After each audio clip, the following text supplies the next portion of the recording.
Hello and welcome to Rando Rob. Each week on Rando Rob, I'll be showing and discussing one item from my large collection of collections.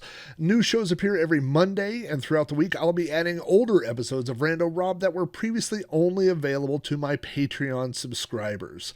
You can watch episodes of Rando Rob on YouTube at youtube.com/Rob O'Hara. Just look for the Rando Rob playlist. Audio versions of the show are available on my website at podcast.robohara.com or through iTunes. Just search for Rando Rob. Thanks for watching or listening, and I hope you enjoy this vintage episode of Rando Rob.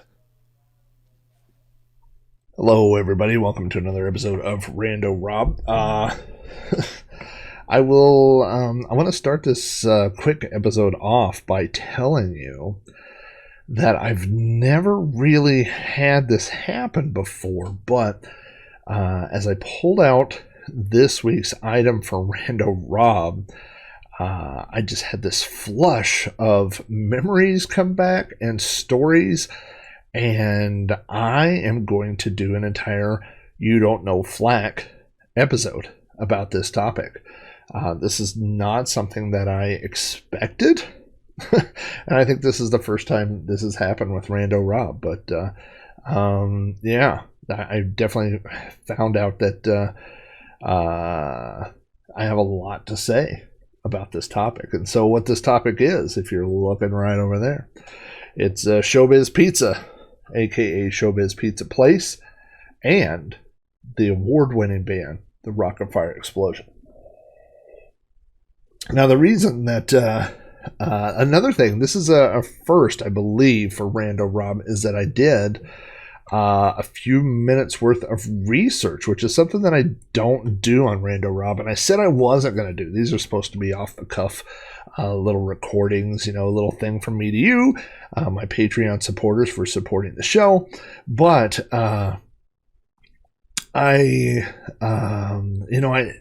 some of these stories you know so well, but then you start to forget the details. You're like, oh yeah, I remember Showbiz Pizza went out of business, and then Chuck E. Cheese bought them, or did they buy Chuck E. Cheese? Or you start to get the details mixed up. And so I went to Wikipedia just to get the timeline down again. And again, as I was reading through that, I was like, man, I have a lot to say about this. So I won't go into all the details on this, because I do think that there's a You Don't Know Flack coming soon. I've got Sprite Castle due this week, and then probably next week you'll see an episode about Showbiz Pizza. But in the very early 80s, late 70s, early 80s, Nolan Bushnell, who you may know, or Bushnell, you may know from founding Atari, wanted to get into the pizza business, the pizza entertainment area and arena, maybe the pizza entertainment arena, and he teamed up with not at that time, but he had a partner, and he was like, here's what I want to do. I want to have arcade games, I want to have animatronics, I want to have pizza. It's kind of this triangle, and the guy was like, okay, but then eventually the guy split off, and the partner went and essentially formed Showbiz Pizza. And so Nolan Bushnell ran Chuck E. Cheese, and they had their own animatronics. But Showbiz Pizza teamed up with a man named Aaron Fletcher. And if you know anything about the history of Showbiz and all this stuff, you know Aaron Fletcher. And Aaron Fletcher is still out there today. He's still working with the animatronics. He sells animatronic kits, home kits for you to make your own animatronics. Aaron Fletcher was the inventor of Whack-A-Mole, and he did not trademark it. He showed it at a gaming convention, and someone stole his idea, and they took Whack-A-Mole, and so he made no money off it, and it burned him real bad. And so he said, the next thing I make, I'm going to trademark the crap out of it. And so he did. And so he built and made the animatronics for Showbiz Pizza. and they're all his voices, and he had proprietary software. There's videos on YouTube of him programming them with an Apple II, where he would use a single button to program each servo one at a time and go through it like a multi-track over and over until all the, he had created an entire show, and then he would lease those shows to Showbiz, but he retained all the rights. So the way that a lot of people remember the story is incorrect. A lot of people remember it as Showbiz went out of business and Chuck E. Cheese won, but that's not what happened. What happened was in 1984, Chuck E. Cheese filed for bankruptcy, and it was purchased by Showbiz. And so they kept running both stores or both brands for a while, but they began having problems with Aaron Fletcher. They didn't like this agreement that they were locked into because he owned the characters. He owned all these. He owned, he did the shows. He was the only one that could make the shows. And they had this kind of falling out with him. And there was, I don't remember where I saw it, but I'm going to have to do it. I'm going to have to do a lot of research between now and the next 2 weeks. But at some point, Aaron Fletcher was like, you can't do this without me, And so they said, watch this. Never tell a company that you can't do business without you. And so basically in 1989, they rebranded all the stores Chuck E. Cheese. And they reskinned his things, and they made up their own system, and they made their own characters. And Aaron Fletcher was out, and that's why. So in the business side, when you look at it, Chuck E. Cheese was the one who lost. Chuck E. Cheese filed bankruptcy and went out of business, and Showbiz purchased them. But by purchasing them, eventually they, turned all the stores into Chuck E. Cheese's. So Chuck E. Cheese lost, but Chuck E. Cheese also won. So there's a lot of Chuck E. Cheese collectibles because Chuck E. Cheese has been around all this time and they're still around, right? So you can still, there's a Chuck E. Cheese 10 minutes from my house, and I'm sure I could go over there right now and buy Chuck E. Cheese things. And I have Chuck E. Cheese collectible mugs up here, and I have a Chuck E. Cheese lunchbox, and I have all these things that are Chuck E. Cheese. But wow, when you say Chuck E. Cheese a lot in a row, it starts sounding weird. Chuck E. Cheese, Chuck E. Cheese. But Showbiz, man, Showbiz is where it was at. And I loved Showbiz as a kid. One of the things that I just saw looking at Wikipedia, it said when they did some market research, one of the differences between Chuck E. Cheese and Showbiz Pizza was that they said when they did some market research, and they said we want the stores to be more well lit because they seem scary. And that's one of the things I remember about Showbiz is just being super dark. Like you'd wander around like the arcade was dark and all these other things were dark, these areas. And then, even the dining room where the Showbiz Pizza animatronics were also dark. Anyway, so I went to, if you've been reading on and following on Patreon, I went to an outdoor, it was an antique mall. They were having a parking lot outdoor sale. There was a lot of cool stuff out there. And I went, and there was one of those booths. It's actually the booth where I got my Pee Wee Herman doll and some other things, but they had a whole bunch of those vintage glasses, the character glasses. And, first of all, I've said this, I'm not afraid of the lead paint in old character glasses. It does not scare me. I think it's as dangerous as eating raw cookie dough. I regularly eat raw cookie dough, and I still drink out of these old character glasses. I think I read somewhere that you would have to scrape to get enough lead out of the paint. You would have to scrape all the paint off of like 4,000 glasses and eat it. Something to that effect. Like it's not really, a thing, but I'm sure it's not great for you, but I'm also, I'm just not afraid of it. Sorry. So as I was looking around the character glasses, because and for the, most part, I do use some of them, but a lot of them are just for decoration and collections and stuff like that. I keep looking up. You can't see it, but I have a bunch of them up here. But I saw a mug, and now this is the other thing I should mention.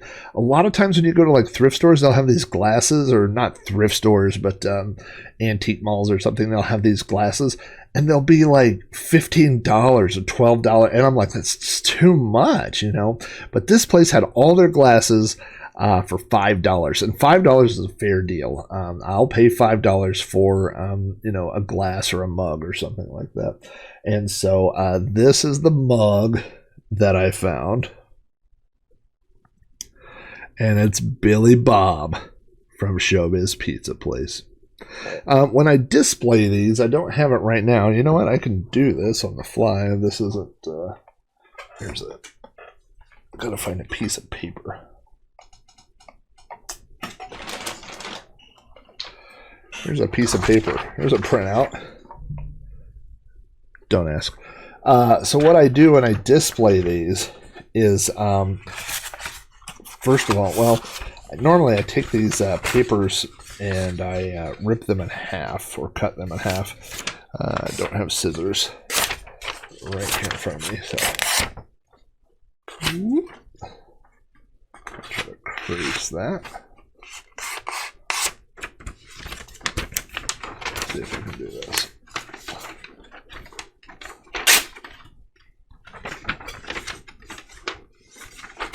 Okay, and then what I do is roll them up like that. And I did not invent this technique, but you put it inside there. Now notice, actually, I forgot that I need to, I'm not going to rip this, I'm just going to fold it down just a little so it doesn't stick out the top so much. So if you're displaying cups like this is a good trick. Notice, here's the thing, it's kind of hard to see the details and stuff, and of course Billy Bob is see-through and whatever, but you take this and put it inside. Well, that's terrible. Just messed it up. There we go. And now you've got this cup, and you can easily see all the artwork. See how it stands up, and you can even use like different colors and stuff like that. But I think the white just does a good job of being able to see the artwork. But there you go. There's Billy Bob, and $5, good deal. Washed it. I probably won't drink out of this one. It's very heavy duty, but I only have one, and I'm starting a collection of these. Now, why would I be starting a collection of these? And that is because now this one, the glass, feels absolutely filthy. And I'm sure I've washed this before, but I don't know if it's sat out in the garage or something. I need to wash it again after this video. I should have washed it before, but I'll wash it afterwards. But I already had this one. And this is Mitzi, the cheerleader, also from Showbiz Pizza. So I will take the other piece of paper, the other half of the paper. Fold that little thing down. Roll this up. Put that in the glass. And there we go. Now we have a nice little display. I could stand to fold it down a little bit. I'll mess with that later. But yeah, there's Mitzi. So this is the one I already had. And then this is the one that I picked up. Now, how many of these are there? Don't know. Haven't looked it up. Maybe all 6 characters got a mug, or all 5. I don't really know. I'm sure there's a. My guess is what's his name, Fats Geronimo or whatever his name is, the keyboard player. I'm sure that one's. He's probably the most recognizable guy up there with Billy Bob. So I'm sure that'll be expensive to find that guy, but. I wouldn't mind having them on. Looking up here, and let's see, I have a Chuck E. Cheese mug, and that's all I had. That's the only glasses or anything I have from Chuck E. Cheese or Showbiz. Like I said, I do have several Chuck E. Cheese figurines, and I have Chuck E. Cheese lunchbox and stuff. But Showbiz Pizza stuff is a lot harder to find, so I was super happy to find this for $5. And I was super happy to dig it out and talk about it today because it has inspired me. You know, when I come up with topics for You Don't Know Flat, man, sometimes they're hard, man. I'll rack my brain, and sometimes I'll come up with an idea and I'll work on it for a couple days, and then I'll go, it's just not working. Like, nobody wants to hear this, you know. And then sometimes I'll go, I just bought this cereal. I do it on cereal. And then it's pretty popular. People like those. So I never really know how they're going to turn out. But I think people will enjoy one about Showbiz Pizza. I know it's a topic that a lot of people of other podcasts, retro podcasts, have already touched on and stuff like that. But it sounds like a pretty good one to me. So I think that's what I'm going to do next. And you on Patreon are the first ones to hear about it. Shh, don't tell anybody. So anyway, thank you guys. I hope everybody had a good weekend. I hope that you have a great week. And I really, Rando Rob is such a goofy thing. I really, it started two ways, or two things. One is because I really appreciate people supporting me on Patreon. And I'm not just like saying like, oh, like that it's not crocodile tears or whatever, I mean, I know how much it takes for me to support other podcasts. Like, I have to really like the people, and also I have to feel like I don't know, sometimes it's just the support, sometimes I'm like, oh, what am I getting to, you know what I mean? And so I just wanted to come up with at least one extra thing that you guys get, you know what I mean? So I like the idea of every week, if nothing else, whether or not I write other posts or have background stuff or whatever, that you could come here and you're always going to get something once a week, for your patronage, and it's a way for me to say thank you. But the other thing is because I love talking about stuff. I love showing off toys and showing off my little purchases and stuff like that. So this is a good addition to the thing, and I'm glad I talked about it, and I'm glad that I think it has inspired a topic for You Don't Know Flack. The other thing that I always have to say, or they have to do now, is when I get excited about a topic, I have to go look real quick and make sure I haven't already done it. Because that's happened a couple of times too. I was working one time, I think on a Halloween episode, and I was typing like for days working on it. And then I was working on some story and I was like, this seems familiar. And I went and looked, and of course I had done a Halloween episode and I had told all those same stories. And I was like, a lot of times when I record the show, it's just in the brain and then it's out and then I move on to the next topic, so, but I don't think I've ever covered Showbiz Pizza. So that'll be a good topic. So anyway, thank you guys for hanging around. Thanks for all, you know what? I'm going to let you guys in on a secret. If you made it to the end of this video, I'm going to tell you a secret. I got contacted last night by Sean Johnson, who is my podcasting partner, for Throwback Reviews. Now, Sean moved into a new house last year. He has been renovating the house, and on the side, he has been working on a podcast studio, and he is putting the finishing touches on it this week. Now, don't tell him I told you, and don't say it outside of Patreon.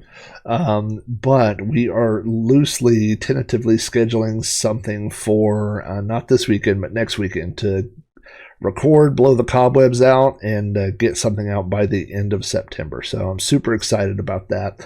I talk to Sean almost every day on our Voxer app, but to be able to see each other and do a podcast again and stuff like that, I'm super excited about. So again, that's just between us. But hopefully Throwback Reviews will be coming back very shortly. So anyway, thank you guys for all the support. I really, really, really appreciate it. And I will be talking to you all soon.